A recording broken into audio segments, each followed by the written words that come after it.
I would say actually the really seminal moment was moving into the inner city and watching what we do to our poor, the warehousing of our poor, the shattering of lives, especially the lives of children, of poor children.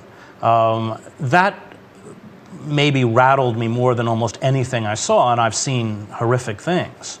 I remember going back to the chaplain at Colgate after a few months of living in the projects and walking into his office and sitting down and saying, "Are we created to suffer?"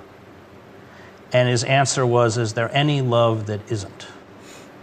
And I think for a white person of relative privilege, to confront the cruelty of what we do to poor people of color in this country, and to begin to understand institutional forms of racism, all the mechanisms by which we ensure that the poor remain poor in what Malcolm X and Martin Luther King correctly called these internal colonies, really rattled me, really shook me.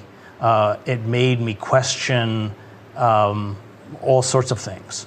The myths we tell ourselves about ourselves, the nature of capitalism, the nature of racism, exploitation.